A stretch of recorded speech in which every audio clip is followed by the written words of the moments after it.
Good evening, you're watching the news from the Sultanate of Oman television. First, the headlines.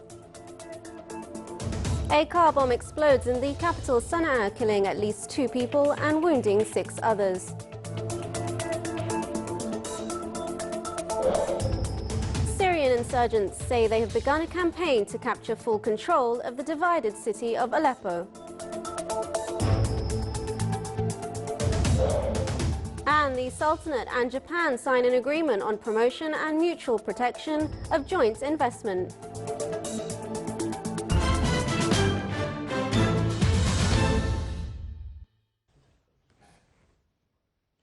Those were the headlines, and now for the news in detail.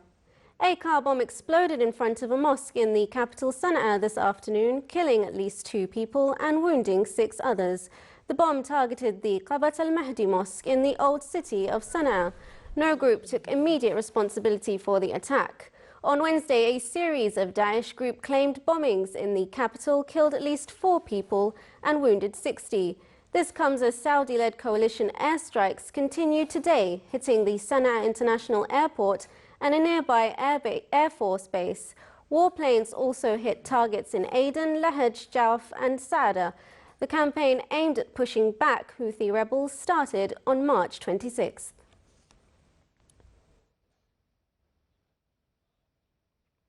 Syrian insurgents said they had begun a campaign to capture full control of the divided city of Aleppo, Syria's most populous city, before it becomes a main battleground in its 4-year-old civil war.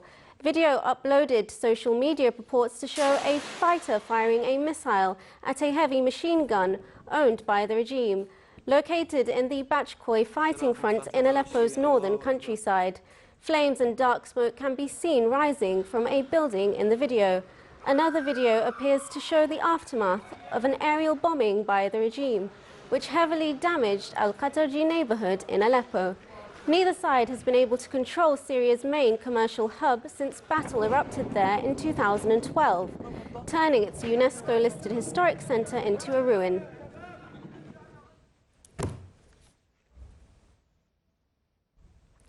A strong earthquake was registered off the coast of southern Chile last night, but the country's National Emergency Office said there were no immediate reports of damage or injuries. The Chilean Navy's Hydrography and Oceanography Service said there were no signs of possible tsunami in the trembler's wake. The U.S. Geological Service said the quake had a preliminary magnitude of 6.4. It was reported at about 10:06 p.m. and had a depth of about 10 kilometers. The epicenter was about 88 kilometers northwest of Concepcion and about 430 kilometers southwest of the capital of Santiago. Mumbai residents waded through flooded streets today as heavy rain continued to fall in the city. The rain started yesterday morning and has severely affected public transport in India's financial capital. Yesterday it was raining so heavily that water entered many houses. The train services were restored today after being badly affected yesterday due to the heavy rainfall. Weather Bureau said Mumbai got about 10% of the season's rain in one day. Yesterday, people have been advised to stay indoors where possible, and authorities also issued a high tide alert in the coastal city.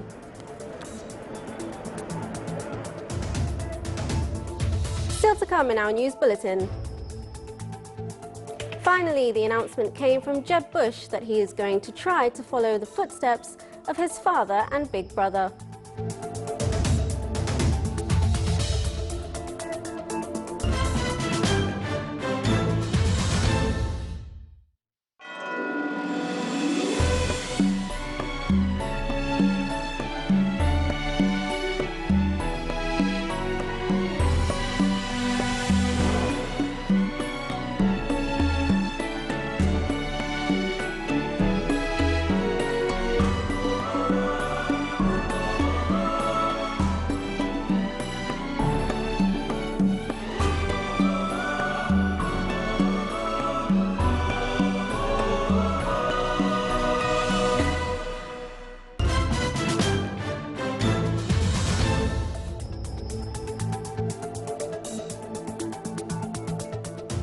Welcome back to the news from the Sultanate of Oman television.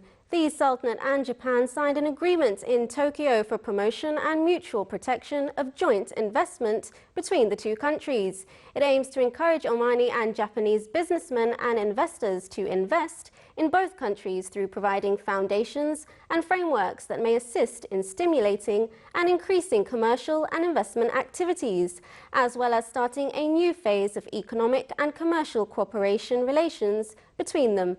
The agreement was signed on behalf of the Sultanate's government by His Excellency Khalid bin Herschel bin Mohammed Al Musli, the Sultanate's ambassador accredited to Japan, and on behalf of the Japanese government by His Excellency Yasuhiro Nakayama, State Minister of Foreign Affairs. The total number of Omanis working in the private sector till the end of last May reached 204,591 citizens, with an increase rate of 0.5% compared to the figures recorded last April, including 16,163 citizens who didn't update their data, according to taxable income. The number of categories who receive salaries ranging between 500 and 600 Omani Riyals and between 600 and 700 Riyals recorded the highest percentage.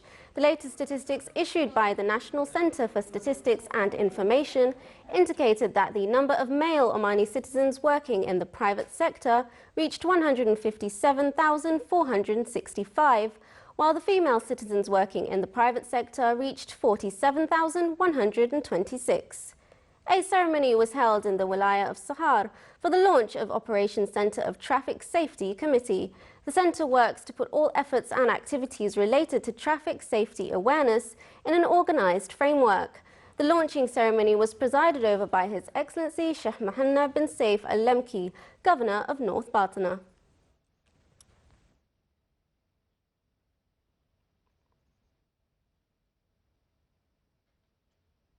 After months of speculation, Jeb Bush has finally announced that he's running for President of the United States. His biggest challenge will likely be trying to escape the shadow of his presidential father and brother. Here is a report. In the end, it came with an announcement at a Florida university. Jeb Bush is going to try to follow in the footsteps of his father and big brother. And I've decided I'm a candidate for President of the United States of America. Jeb's been expected to run for months. Holding off has given him more time to prepare for his campaign, but it's also given his rivals a financial head start. While Bush heads most polls of the crowded Republican field, it's not by much, and winning his party's nomination is unlikely to be plain sailing. His positions on education, some other things, are not necessarily attractive to the types of voters that tend to show up in Republican caucuses and primaries. But that said, look at Mitt Romney. He was able to dominate and win the Republican nomination in 2012, and he certainly was not the most conservative candidate in that race. Bush's most controversial policy among conservatives is his backing of immigration reform. During his 2 terms as governor of Florida, with its large Hispanic population, his support of a pathway to citizenship for illegal immigrants was popular, as were Jeb's fluent Spanish and his Mexican-born wife. Conservatives made it clear how they felt about it at a conference in February, when some walked out during Jeb's remarks. The simple fact is there is no plan to deport 11 million people. We should give them a path to legal status, where they work, where they don't receive government benefits, where they don't break the law, where they learn English, and where they make a contribution to our society. Jeb's background is already proving something of a double-edged sword. Some will ask if U.S. democracy is truly healthy if one family provides 3 presidents in under 30 years, while his brother's record remains divisive. God bless America, and thank you very much. Probably having that Bush name, could hurt him in some ways, but at the same time, voters tend to like successful political families. They have rewarded them in many cases, and if Hillary Clinton is the nominee, that argument is pretty much moot. As the campaign gets going, Jeb is treading a fine line, trying not to disavow his brother and his policies, while at the same time showing he's a different man.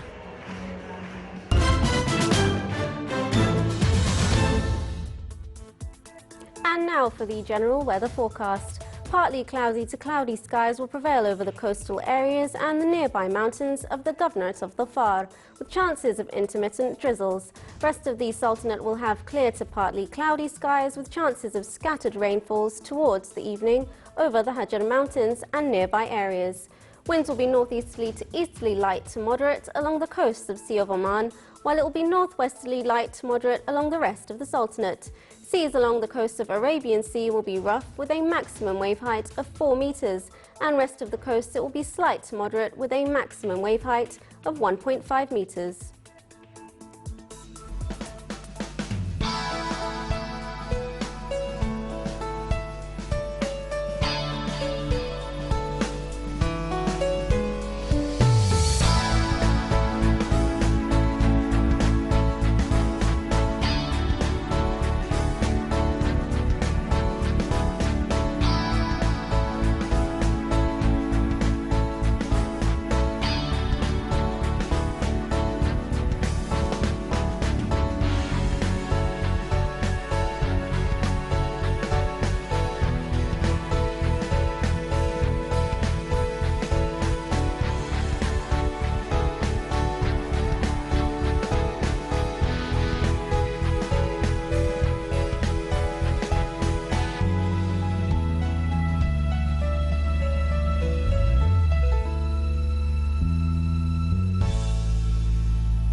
This is the Sultanate of Oman television. Before we end tonight's bulletin, here are the main points once again. A car bomb explodes in the capital Sanaa, killing at least 2 people and wounding 6 others. Syrian insurgents say they have begun a campaign to capture full control of the divided city of Aleppo. And the Sultanate and Japan sign an agreement on promotion and mutual protection of joint investment. With that, we come to the end of tonight's news bulletin. From all of us here at the newsroom and the studios, it's good night.